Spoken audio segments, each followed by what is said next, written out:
So it's like saying that when the British in India are defending themselves against the local native terrorists who want to take away their homes and their rights.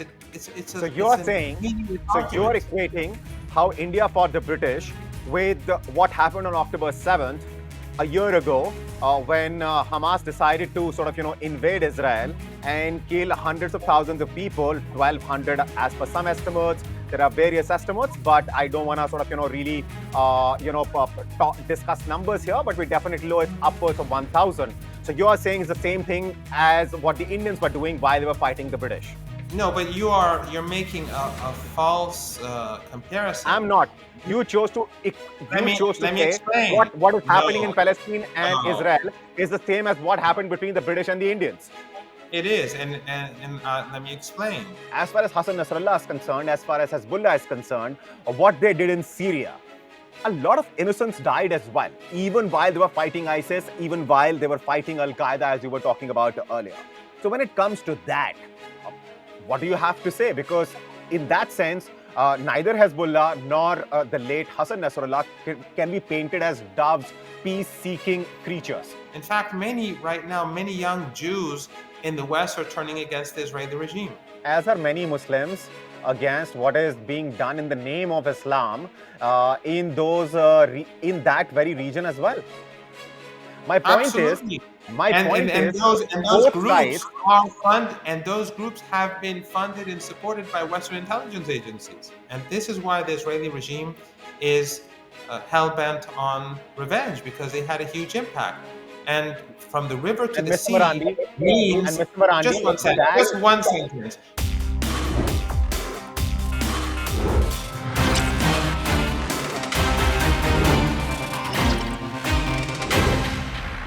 As the Israeli Prime Minister Netanyahu delivered this speech, he wasn't expected to deliver from a place where he wasn't expected to be. This man, who wasn't expecting to be found, not with pinpoint accuracy at least, found himself, unexpectedly of course, at the exploding end of several bunker-busting bombs. And that is Hassan Nasrallah, the now dead Secretary General of Hezbollah, has been leading the armed group which in one way or the other has been running and some say ruining Lebanon since the group first registered its presence in the country in the 1980s. But his death, some say, could lead to a series of unexpected and devastating events throughout the region. Hello and welcome. You're watching the Hindustan Times. I'm Abhishek Singh. To understand that, we're joined by Seyed Mohammad Marandi, an Iranian-American academic and political analyst. Thank you for joining us, Mr. Marandi. Thank you. So at this point in time, you happen to be in Beirut. If before anything at all, you could describe to us what's happening on the ground, what you're seeing, what you're hearing. You've been moving from one place to another as well, because we were trying to do this slightly earlier in the day. We could not, because you happen to be moving at that point in time. So if you could just give us a glimpse of, if you could talk to us about what's happening in Beirut at this point in time. The Israeli regime continues to strike civilian targets across the country, especially in the central and eastern part of the country, as well as southern Lebanon. Just this morning, they massacred 5 medics. They massacred a number of extended families. They've destroyed many shops, many homes, and they really haven't been targeting Hezbollah, because Hezbollah is in thousands of kilometers of tunnels that have been constructed over the years under southern Lebanon and in central Lebanon, and even in northern parts of Lebanon. So basically what the regime is doing is it's trying to terrorize the population and, of course, kill people. It's also targeting neighborhoods where refugees go to in order to force the people in those neighborhoods to get rid of the refugees. It's quite extraordinary. They contact people's homes as well, the regime, and they tell them to leave their homes. In one case, there was a conversation that went viral between a homeowner who said he's not leaving, he hasn't done anything, there are no groups anywhere near him, but they bombed his house anyway. So this is the situation that we see today. It is not unexpected. In fact, Seyed Hassan Nasrallah in his last speech before he was martyred, he said that the resistance will be victorious, even though he may not be with them until the end, which was quite an extraordinary statement to make. People, though, as I said, they're in deep. As I said, they're in a very bad situation because they've lost their homes and they've been moving around. But the morale is high and support for Hezbollah is very high. The crimes being committed right now are expected. We've seen the Holocaust in Gaza for almost a year now with full Western backing. And there too, bunker busters were used to slaughter people and to destroy hospitals. The same methods are being used here in Lebanon. And also they're bombing Syria. And it's a lawless regime, so people here are not surprised, but it is very difficult. Quite a lot to unpack there before we actually start talking about some of those things.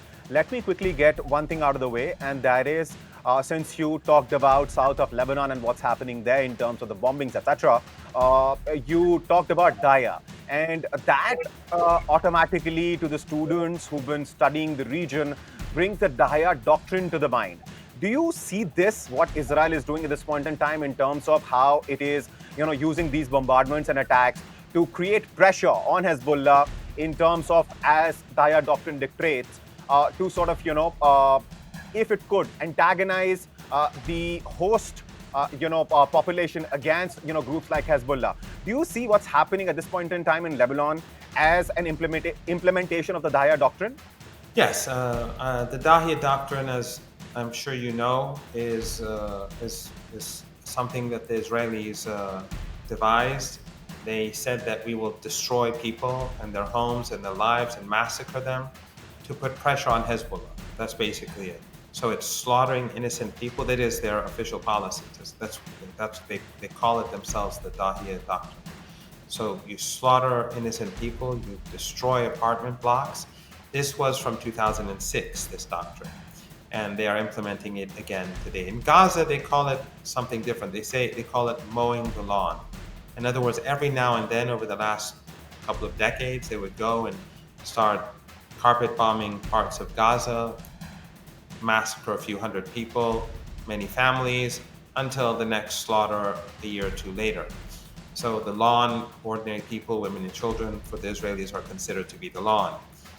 Now, why is the Israeli regime like that? Because it is a supremacist regime. They consider themselves to be the chosen people. They're Zionists. And the Israeli regime's prime minister at the beginning of the genocide in Gaza called Palestinians Amalek. And in biblical terms, in biblical texts, Amalek was a tribe of people that was completely wiped out, including their children and even their animals. So Netanyahu basically was saying, an enemy nation of the Israelites. Yes, it's, as I said, it is biblical. But in addition to that, I mean, other leaders have said the same, if not worse. The Israeli regime's president, and all of these people, by the way, their origins are from Europe. Netanyahu's changed his family name. The president of the Israeli regime, he said that there are no innocents in Gaza. So that when you see this sort of barbaric mentality and these barbaric practices being applied in Gaza and the history of what they've done in Lebanon, the Lebanese were expecting this. As we speak right now, there are drones flying overhead, and regularly airstrikes are carried out on the city, and they're not directed, as I said, against any specific target. They are bunker busters to slaughter. And Hezbollah have gone underground. The weakest link for Hezbollah has always been Beirut, because Beirut is a place where you have all the Western embassies, Western NGOs, Western journalists, and it has always been a city full of espionage. And so a lot of people come and go. It's very difficult to manage intelligence in Beirut. And that is why Israel, with the help of the collective West, was able to score what it considers to be some successes. But I would argue that outside of Beirut, not only have they not been able to do anything to the infrastructure of the military at all, but also they've created outrage among people. And I think that the military, the foot soldiers, the young commanders that are going to be involved in this war with the Israeli regime, they are more dedicated and motivated than they were before their strikes. Right. But you're saying that the reason Israel was able to sort of, carry out the kind of strike it did in Beirut, in which it took out Hassan Nasrallah and several others. Before that, of course, were the pager explosions. After that came the, walkie-talkie explosions. But much before that, even inside Iran, inside Tehran, there was a key member of Hezbollah who was taken out. So if you're trying to insinuate in some way that Israel's influence is limited to Beirut, because that's where you have, Western journalists, as you were putting it, and NGOs and, other organizations, including embassies, then would that really be correct to say? Oh, absolutely. In Tehran, it was not the head of Hezbollah. It was the political head of Hamas. Yes. The martyr Ismail Haniyeh. And Yes. in Tehran, you have the same issue. You have the Five Eyes gathering intelligence led by the United States. All this information goes to Israel. You have all the embassies Western embassies in Iran. They gather intelligence and they pass it on to the Israeli regime. This is a collective effort by the West. That is why you see that despite the fact that the Israelis are committing all sorts of atrocities and crimes against humanity and the Holocaust, in effect, there are no sanctions against a single person. Not only are there no sanctions, they give them ammunition, they give them new arms, they give them financial support, political support, propaganda support, Western media, which is very much in bed with power. It is part of the power establishment. They side with the Israeli regime. They downplay the massacres. They try to justify the massacres in one form or another. And of course, but if that is the case, Mr. Marandi, I'm sorry I'm interrupting you, but if that is the case, why at least explicitly and publicly, US has been trying to discourage Israel from carrying out the kind of attacks it did end up, in Lebanon. Why is it doing that publicly? Well, we could have a long discussion about that, whether the United States really wants a ceasefire or it doesn't want a ceasefire, or it wants to pretend that it wants a ceasefire because so many people in the United States have grown hostile to the Israeli regime. So which is the case? In your opinion, which is the case? I think that the United States doesn't care for a ceasefire, but it pretends it wants to be seen as seeking a ceasefire. The United States and the Israelis are... Excuse me? To what end? What does, by pretending that, United States wants to achieve? The United States supports Israel, the Israeli regime, no matter what it does. Over the last year, as you know, the Americans have been supplying them with everything that they need. And these are not purchased by the Israeli regime. These are all gifts. So even as the Israeli regime, for example, uses bunker busters or used bunker busters in Gaza and continues to use them there and wipe out hospitals and hundreds of people in one strike, the Americans wouldn't stop giving them these weapons, and they continue to do it for Lebanon. The same is true with the Europeans, the Australians, New Zealand, the UK, Canada. All of them are fully cooperative with the Israeli regime. They may grumble here and there, but in reality, their actions show that they are very much a part of this genocide. But when they say that they want, Palestine from river to the sea, what do they mean? Does that not necessarily mean wiping out the Israelis, wiping out Israel altogether from the map? It means wiping out apartheid. It means wiping out a ideology that... So what Nasrallah did in Syria, was that wiping out the ideology? Was every time from Lebanon, Nasrallah and his men decided to bombard settlements in Israel and other parts of that region, was that part of wiping out the apartheid? what do you necessarily mean by it? Well, actually, in Syria, as you probably know, Al-Qaeda, Al-Qaeda, and ISIS, they were funded by NATO. If you go back and look at a email which WikiLeaks leaked, and that's one reason why the head of WikiLeaks was in prison for so long. There's an email from Jake Sullivan, who is now the U.S. National Security Advisor of the United States, on February the 12th, 2012, and this is online, your viewers can go and immediately find it. He sent an email to the then Secretary of State Hillary Clinton, saying that in Syria, Al-Qaeda is on our side. This was almost at the very beginning of the dirty war against Syria. So this was a NATO project, and some regional countries did a deal with the devil to bring down the Syrian government. Why? Because they wanted to fragment Syria to enhance the power of the Israeli regime. Why? We see it now. Lebanon, the West Bank, Gaza is being supported through Syria. And if that link had been broken, then the resistance today would be in a much more difficult position. Or, for example, we have a leaked audio by John Kerry when he was Secretary of State of the United States after Hillary Clinton. And he told a group of so-called Syrian opposition people in the UN building. This is an audio clip. You can find, your viewers can find it online. He said, "We allowed ISIS to advance on Damascus." So we are talking about an organization, both ISIS and Al-Qaeda, because ISIS broke away from Al-Qaeda. They were one, and then later on they broke away. Also, just a third document, and this is something that, again, your viewers can find online. The U.S. Defense Intelligence Agency document of 2012 that has been partially published reveals that U.S. regional allies were intending to create a Salafist entity between Syria and Iraq to surround the Syrian government. This is 2012. What was that Salafist entity? It was ISIS, which later named itself the Islamic State.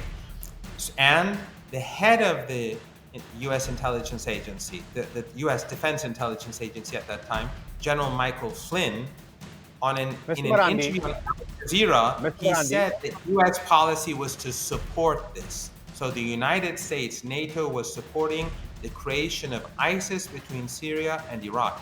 So the documentation is clear. Mr. Marandi, even if I take all that on face value, because the clips that you're referring to, the interviews that you're referring to, I have watched them, I've heard them. Even if I take all that, because we are in the middle of a war, I mean, as far as the region is concerned, and as it happens in all wars, propaganda from both sides is put out for the public consumption, and the public is asked to make up its own mind. But let's say we buy that side of the story on face value as it is being told. My question to you still is going to be, as far as Hassan Nasrallah is concerned, as far as Hezbollah is concerned, what they did in Syria, a lot of innocents died as well, even while they were fighting ISIS, even while they were fighting Al-Qaeda, as you were talking about earlier. So when it comes to that, what do you have to say? Because in that sense, neither Hezbollah nor the late Hassan Nasrallah can be painted as doves, peace-seeking creatures. Oh, absolutely he can. And the evidence that I provided to you is not propaganda. This is Western documents that are accessible. The inaccessible documents are, of course, infinite, but there are also people who've written books on this, like Max Blumenthal, who wrote the book Management of Savagery, something that your viewers should read. This was a dirty war. Syria was a sovereign country, and it was invaded by tens of thousands of foreign fighters, extremists, that were funneled through Turkey and Jordan, many of them from Europe and many of them from Arabic countries. Many of them many thousands of them were citizens of EU countries. And at that time, European intelligence agencies facilitated their trips to Syria. So obviously, if, for example, in the case of India, if you have foreign fighters come into the country and carry out attacks, this is not a ambiguous issue. It is foreign fighters. Any country that has foreign fighters funneled in from somewhere else would make an issue of this, and therefore the responsibility for the deaths in that country lie upon those people who waged the dirty war.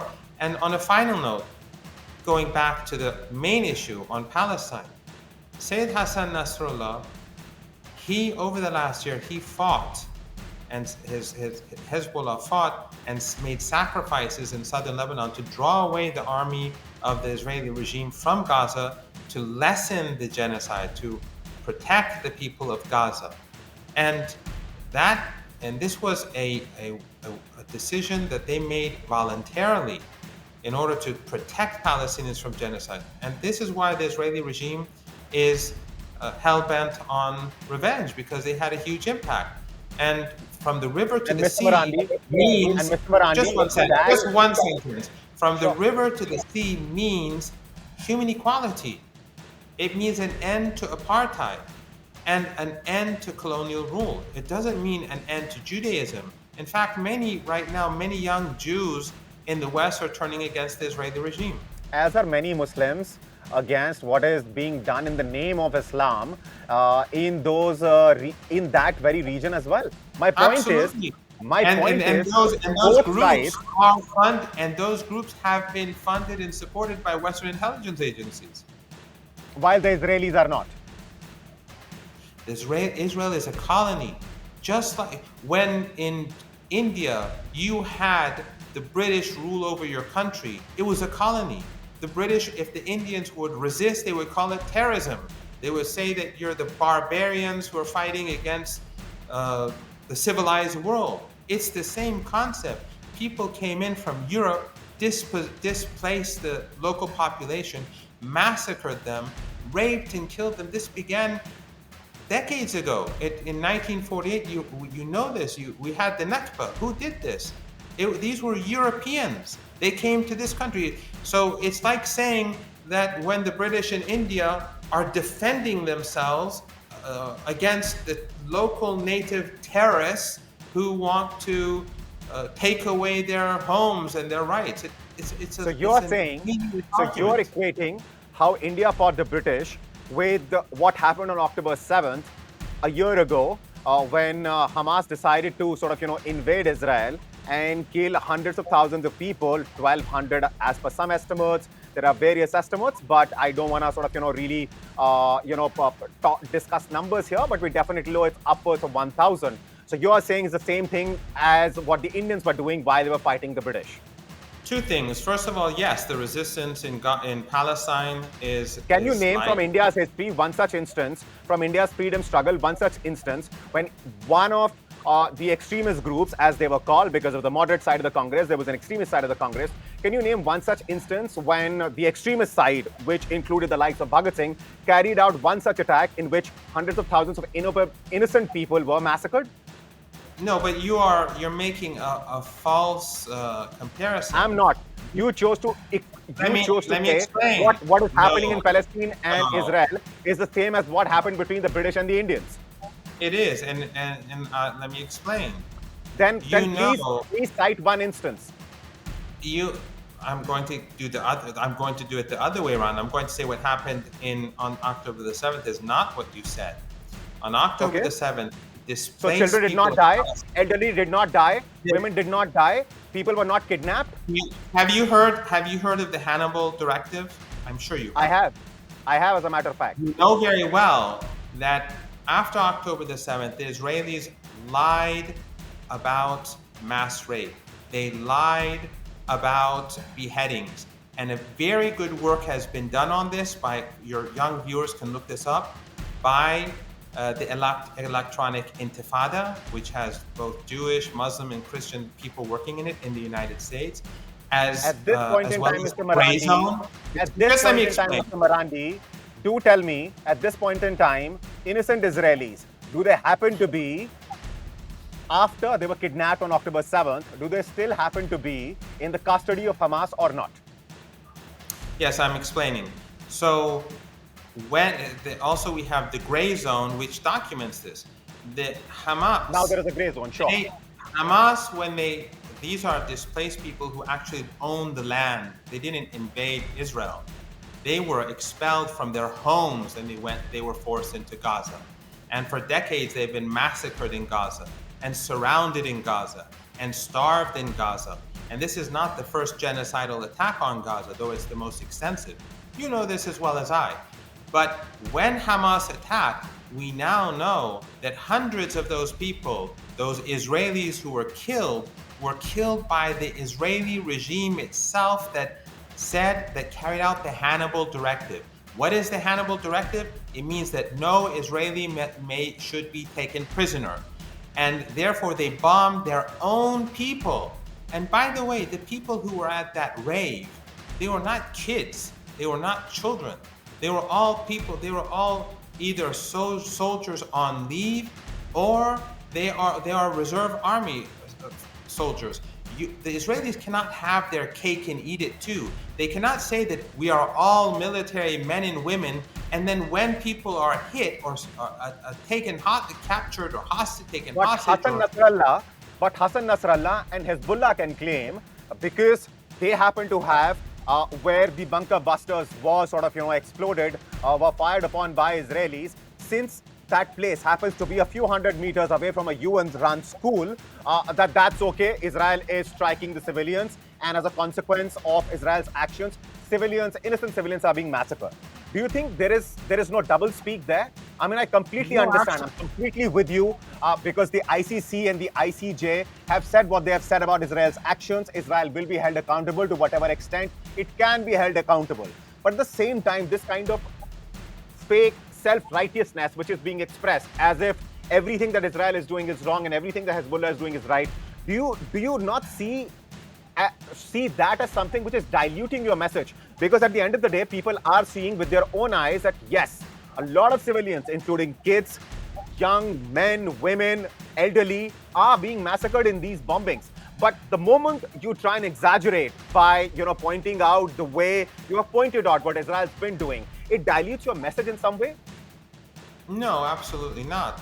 Hezbollah in Beirut has they have buildings, offices, they have underground installations, just like every government does in the capital, just like every organization does. In Tel Aviv, you have military bases, you have intelligence bases, and they are in the city itself. What Hezbollah did was, because since they knew that the Israeli regime was utterly barbaric, they put it so deep underground in the hope that the regime would be dissuaded from slaughtering people, but they didn't. And they, with the help of Western intelligence agencies, because the Israeli regime itself is puny and weak. We've seen that over the year. They haven't been able to take Gaza. They have the full support of the collective West to carry out these genocides. And that is the only reason why this continues. Otherwise, if the West stopped supporting Israel, this would be over in days. They are fully in need of the West.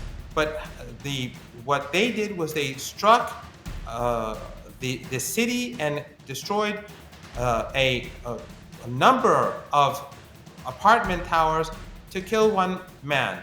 That is a crime against humanity. But if one says, why are they in Beirut? Well, in your capital, why is the Ministry of Defense in the capital? In every other country, one can say the same thing. That does not justify slaughtering innocent people. To that extent, a fair point. You were talking about morale of the people in Lebanon earlier.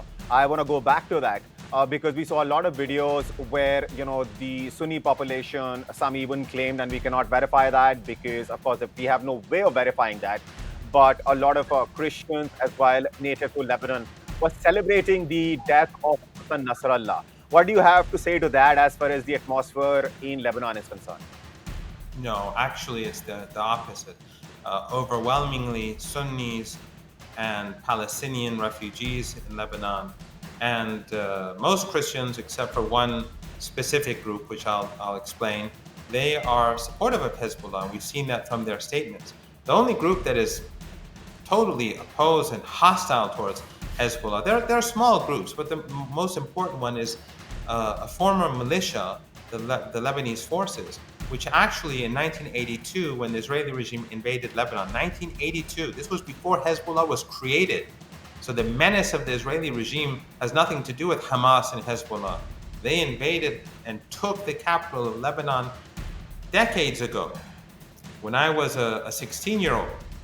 In 1982, when the Israeli regime invaded Lebanon, that militia, along with the regime, they surrounded the Sabra and Shatila refugee camp, which is pretty close to where I am, and they slaughtered 4,000 women and children, Palestinian women and children, and some Lebanese. They are against Hezbollah, yes, and of course they should be against Hezbollah, but they're very closely associated with Western embassies, and they too gather intelligence for So you're the saying, Israeli government. so you're saying that the Sunni versus Shia fault line does not exist. You're saying that the Druze versus Shia fault line does not exist. You're saying Christians who've been suffering as a consequence of since Hezbollah took over the control of Lebanon, so to speak, the economic ruin that Lebanon has been suffering for a while, they are not opposing. You're saying everybody, all of those people are with Hezbollah except this one particular group. No, that's not what I said. First of all, we're talking about two different things. I'm talking about, I was talking specifically about after the Israeli genocidal attacks in Lebanon, that people are rallying to Hezbollah, and this can be seen from the statements made by public officials and politicians and religious figures from across the board in Lebanon. But going back to what you said with regards to the divide, in Lebanon, Hezbollah has always had supporters and opponents from all the different sects and all the different groups. They have Shia, they have Christian allies, and they have Christians who are opposed to them. The same is true with with Sunni groups, with Druze, and among Shias. There's a small Shia segment of the Shia population that has been opposed to them. But in the last election, the coalition that was allied with Hezbollah won the election, the parliamentary elections. But that's not the point. What we're talking about now is that the genocidal attacks by the Israeli regime. In fact, since there's a lot of people have been drawn together, what the Israelis are now doing is that they're bombing areas where refugees are going. So, for example, if there are refugees in Druze areas, they bomb those areas so that people in those areas would expel the refugees. If they're in Christian areas, they bomb those areas, or they call them and threaten them to bomb them so that they expel the refugees. This is the way which... We have no way to verify that, Mr. Marandi, but since we are running short of time, there are some questions that I do want to get out of the way, and that is including, of course, what is the Iranian Supreme Leader's reaction at this point in time is, of course, we've been monitoring his Twitter feed, so we've been seeing what he's been saying on X. But other than that, what have you been hearing from inside the establishment? What is Iran's next step in this case going to be? The policy of Iran and the resistance has always been to refrain from initiating escalation. And so the Israeli regime has escalated. They've attacked Iran. They've attacked an Iranian embassy. They've also wounded an Iranian ambassador recently. When the Israelis weaponized Western electronic equipment, communication equipment. Yeah, communication. By the way, that is causing many people across the region to no longer purchase electronic communications equipment or computers or laptops or cell phones that are produced by Western countries or which are owned by Western countries or Korea but or isn't Japan. But does not that include every single brand which is out there? Well, it has an impact because people, when they see how the West has allowed the Israeli regime to infiltrate their supply lines, that means that they are no longer reliable. So a lot of people are turning away from anything that is associated with Western companies or companies belonging to regimes that are close to the West. The Israelis are sacrificing the West for themselves, just like this in this genocide. The Israelis don't care about how this is destroying the image of the collective West. They only think of their own selfish interests. Right, right. And before I let you go, as Lenin said once, that there are decades when nothing happens, and then there are weeks when decades happen. So at this point in time, going forward with the people of the region, what do you think is going to happen, both in terms of escalation from Israel's side? Because at this point in time, of course, the air raids in Yemen have started. With Lebanon, of course, we saw what happened in the last few days. And of course, it's been fighting with Hamas in Gaza. So what do you see happening in the region over the next few days, next few weeks, both in terms of, what Israel is going to do and Iran's response? Well, I'll combine this with the part of the previous question that I didn't answer about Iran's response. Iran will retaliate, and Iran will continue to support the axis of resistance. And the Israeli regime will lose. The policy, as far as I understand, of the axis of resistance is death by 1,000 cuts. And the apartheid regime will be worn down. And we see the economy floundering. We see the military unable to even take Gaza. If they try to enter Lebanon, I have no doubt that they will be badly battered. The United States and the Europeans can do all they want to support this genocidal regime, but they are also in trouble. They are rapidly on the decline. This is something that you know as well as I. The war in Ukraine has weakened Europe significantly, and the Israeli regime is dependent on Europe and the United States to sustain itself. As I said, it's not an inherently strong regime. So I think that the Israelis will, no matter how much they escalate and no matter how many crimes they commit, they're only creating greater hatred across the world, especially across the global south, towards themselves, and they are weakening their position. And in future, no one is going to ever invest in this regime again. I think many of the elites will gradually, and there are signs that many are, leave Palestine.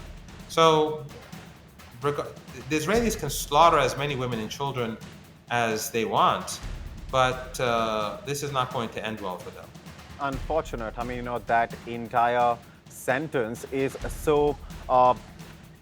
It brings out what really is happening, and whatever is happening, is not really something which humans should have to endure. But having said that, Mr. Marandi, thank you so much for taking out the time and talking to us and bringing out all of these details. We will, of course, stay in touch with you and talk to you, as this pans out. But as of now, stay safe since you're in Lebanon. And of course, as you were telling us earlier, bombings are continuing. Drones are flying, in the Lebanese sky. So stay safe, and thank you for talking to us. Thank you for having me.